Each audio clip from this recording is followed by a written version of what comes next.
د سره په دغه مابس کې بنديان و هغه دا خبره کوله چې دته کله په دغه نوود او دغه چل کې تعذيب ورکولو دا د غټي ګوتی د نوکارته رئیسته خود په هغه وخت کې نه د غږ کولو او نه د خپل دریز نه وته تیریدو حتی تر دې پورې د نوکارته نه راوېسته د هغه نه روسته د ډرون حمله داسې حالت کې ور باندې کیږي چې دا په کوم ګاډي فیلډر کې ناشته هغه کې پیر صاحب قمردین رحمه الله او شهید عبدالسلام رحمه الله چې د ډیر خصوصي شاګرد او ډیر لوی مدرس عالم زموږ د درس ملګری و هغه شاته سیټ کې ناشته نور سره ناشتي ډیرورم شهید کیږي شاته عبدالسلام مولوی صاحب هم شهید کیږي هغه نور ملګریم شدید زخمیان کیږي دا د ډیرور سره په مخ کې سیټ کې ناشته دا د سیټ داسې روغ راوځي لکه بیخي چې دا برون لیدل نه وي په دغه سخت حالاتو کې زور ورسېدم هلته زموږ په علاقه کې د پچیر ساحه ده هلته دا ډرون پوه شوه چې کله هلته ورغلو ته په دواخانه کې داسې غلی ناست و حضرت شیخ صاحب ما چې ورته وکاته په وجود باندې بیخي د زخم حالت نه معلومېده معمولي دغه ځینې چې د پنجه سې کړېدلې غوندې وه اب اتم چې د ګاډي حالت وکاته او د ډرون حالت هم وکاته هېڅ تصور کې نه راځي چې د انسان ژوندی ووځي د الله پاک هلته ساتلو د هغه صح حالت نه د هغې نه وروسته بیا ورباندې په زبیره مدرسه کې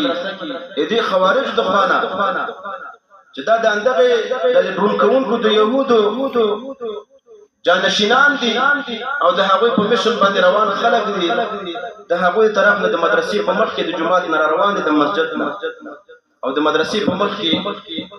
په تومانچه باندې شپږ ډزه وویشت دا عمل د دروازې په مخ کې غورځېږي او دا ظالم او وحشي بیا هم ډزې ورباندې کوي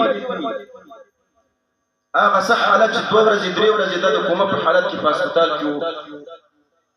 د هغه حالت نم الله پاک دا وساتل د هغې نه وروسته تاسو وکاته چې بیا په مسجد کې اندې خوارجو ورته داسې یو بم تیار کړی و چې دغه میز مخې ته ورته دا چې الله ساتلو شاګردان راتله او دغه بکسه وروسته کوي بیا بل شاګرد راځي هغې وروسته کوي بل راځي هغې وروسته کوي تر څو چې د راتګ ټیم راځي دغه د بم بکسه تر هغه ځای پورې رسېږي بیا انفجار ورکړي ظالمانو ډېر طلبه کرام یې شهادت ورسول ډېرې زخمیان کړه یو لویه صدمه هلته حضرت شیخ صاحب ته ورسېده نو عرض مې دا و چې حضرت شیخ صاحب دغه ټولو تکالیفو سره دغه ټولو ګواښونو سره چې د هر طرف نه دشمنان داسې ورته متوجه وو ولیکن د بیا هم د خپل حق منبر نه پرېښودو دا د حق خبره نه پرېښوده او دا حدیث مطابق